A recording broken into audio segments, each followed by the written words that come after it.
자, 여러분도 알다시피 2018년 수능부터 영어 절대평가가 도입됐죠. 올해 치는 수능에서도 역시 영어는 절대평가가 유지되고 여러분이 치게 될 수능에서도 마찬가지로 영어는 계속 절대평가로 진행될 겁니다. 아니 근데 절대평가로 영어를 친다는 게 무슨 의미인지, 상대평가로 치는 다른 과목이랑은 어떤 점이 다른지 이런 것들을 아직 잘 모르는 친구들도 있는 것 같아요. 여러분이 대학을 진학함에 있어서 아주 중요한 내용이니까 한번 잘 들어보세요. 상대평가는 우리한테 익숙한 개념이에요. 그죠? 여러분이 100점 만점에 몇 점을 받았는지 그런 건 전혀 궁금하지 않아요. 그래서 그 점수로 여러분이 몇 등을 했는지, 여러분이 상위 몇 프로에 속하는지를 가지고 전체 9등급으로 나누어서 등급을 부여하는 게 상대평가죠. 학교 내신 시험에서 많은 과목이 그렇게 진행되고 수능에서도 국어, 수학, 탐구 영역이 이렇게 상대평가로 실시되고 있어요. 근데 절대평가는 여러분이 몇 등을 했는지는 전혀 궁금하지 않아. 여러분이 100점 만점에 몇 점을 받았는지가 궁금해요. 그리고 그걸 기준으로 90점이 넘었으면 1등급, 80점이 넘었으면 2등급 이렇게 점수를 주는 것이 바로 절대평가예요. 그래서 이렇게 어떤 기준을 정해놓고 그 기준을 넘은 모든 사람들은 다 해당 등급을 받을 수 있기 때문에 절대평가 방식의 시험에서는 남이 나를 앞지른다는 것은 기본적으로 불가능해요. 무슨 뜻인지 알겠죠? 다른 사람이랑 나를 비교하는 건 상대평가고, 절대평가에서는 다른 사람이 뭘 얼마나 잘했는지는 전혀 중요하지 않고 내가 그 기준을 넘었는지 안 넘었는지만 중요한 거예요. 우리가 3학년이 되면 그런 말을 많이 하잖아요. 3월 모의고사 점수가 네 수능 점수다. 물론 그 말이 맞을 수도 있고 또 실제로는 그것보다 점수가 조금 더 오를 수도 있어요. 근데 모의고사를 치면 칠수록, 그리고 수능을 쳤을 때 자신이 평소에 봤던 등급보다 더 떨어지는 경험을 많은 학생들이 하게 되거든요. 아니 3월달에 받은 점수가 제 수능 점수라며요. 근데 왜 이런 일이 생길까요? 그건 나는 잘못한 게 없는데 다른 사람들이 나보다 잘했기 때문이에요. 6월달, 9월달이 되면 재수생, 반수생들이 우리와 함께 모의고사를 같이 보게 되죠. 근데 그렇게 욕심이 있어서 1년, 2년 다시 공부한 학생들이 감사하게 내 밑으로 들어봐 주겠냐고요. 보통 내 어깨 위로, 내 머리 위로 올라가는 학생들이 많겠죠. 그리고 실제로 수능 날이 됐어. 이때는 뭐 평소에 드러나지도 않던 숨어있던 은둔 고수들이 막 여기저기서 나와서 수능을 친다고 하는 거예요. 도대체 이 사람들은 1년 내내 어디 있었나 싶은 그런 숨은 실력자들이 수험장에 나타나서 수능을 친다고요. 그래서 상대평가로 실시하는 시험에서 나는 별로 잘못한 게 없는데, 나는 내 점수를 잘 유지해 왔는데 이렇게 등급이 떨어지는 일은 그렇게 드문 일이 아니에요. 그런데 절대평가로 실시하는 과목에서는 이런 일이 일어나지가 않습니다. 내가 한 번 받은 등급은 공부를 얼마나 잘하는 학생들이 나랑 경쟁하건 그런 것과는 상관없이 계속해서 유지가 돼요. 아까도 말했듯이 내가 목표로 하는 점수를 넘기만 하면 되거든요.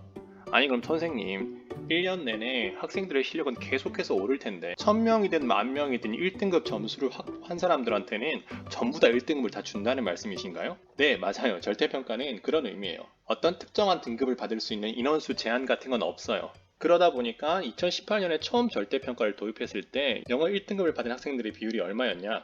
무려 10%가 넘어갔어요. 3등급 이상까지 치면 거의 전체 수험생의 절반에 가까운 학생들이 3등급 이상을 받았어요.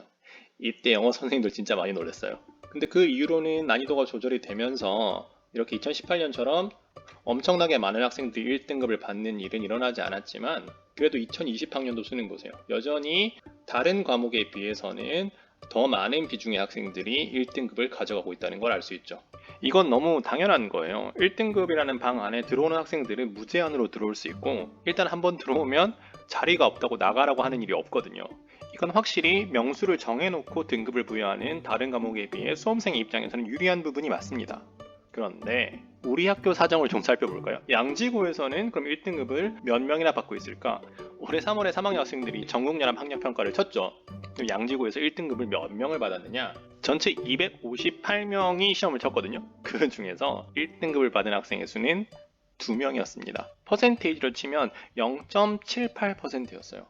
아까 앞 페이지에서 수능에서는 전체 7%가 넘는 학생들이 영어 1등급을 받았다고 그랬잖아요. 그거에 비하면 10분의 1 수준인 거예요. 남들과 경쟁할 필요도 없는데.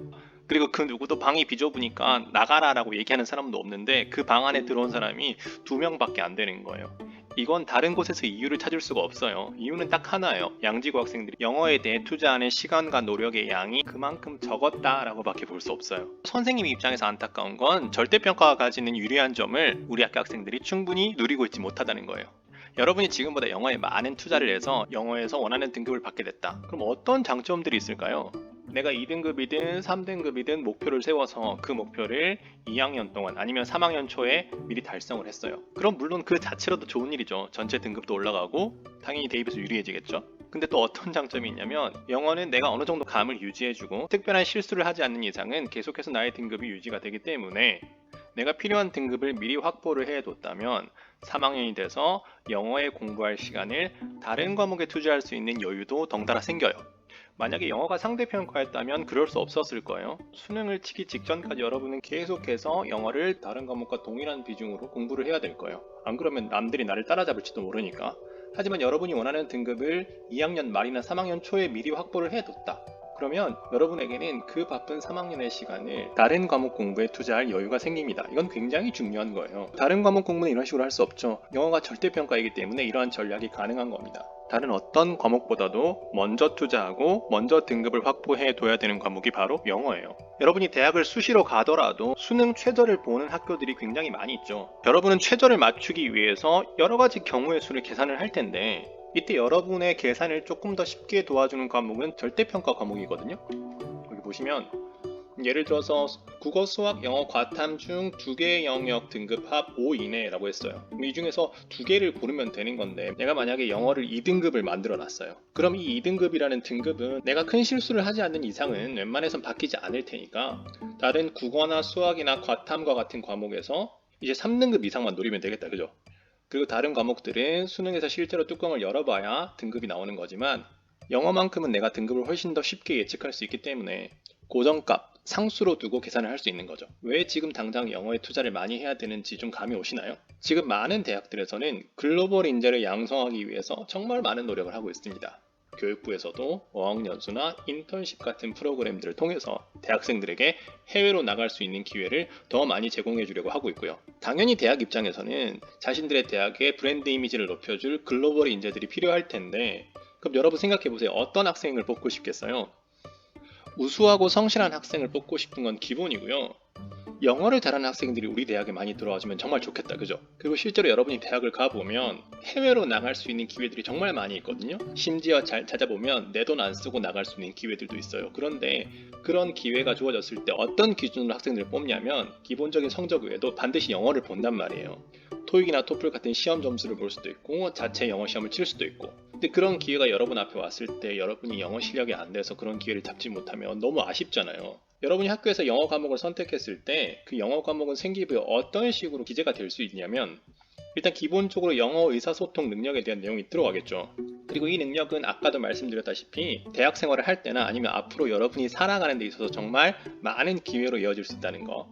그리고 요즘 점점 다문화 시대이기 때문에 여러 가지 문화적 소양을 갖추었다고도 기재가 될 수 있고 또 당연히 다른 문화에 대해서 알게 되면 타인에 대한 배려심으로도 연결시킬 수 있죠. 그리고 그런 것들이 쌓여서 세계 시민 의식까지 연결될 수도 있어요.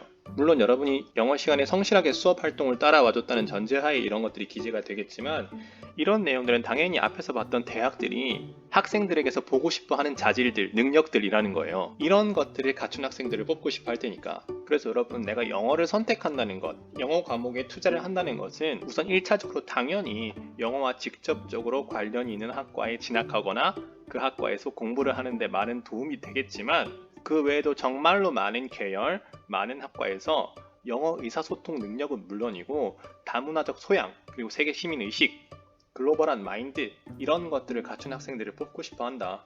는 걸 꼭 기억했으면 좋겠어요. 양지고의 선생님들은 오늘도 어떻게 하면 더 내실 있는 영어 수업을 만들고 또 이런 것들이 여러분에게 어떻게 실제로 도움이 될지 여러분의 대학 진학이나 아니면 그걸 넘어서 여러분의 삶에 어떻게 실제로 도움이 될지 많은 고민들을 하고 있어요. 그래서 여러분도 이렇게 중요한 과목인 영어에 대한 투자를 게을리하지 마시고 선생님들과 함께 영어 공부 열심히 하셔서 각자가 원하는 꿈에 한층 더 다가갈 수 있는 그런 밑거름이 됐으면 좋겠습니다. 여러분 모두 화이팅!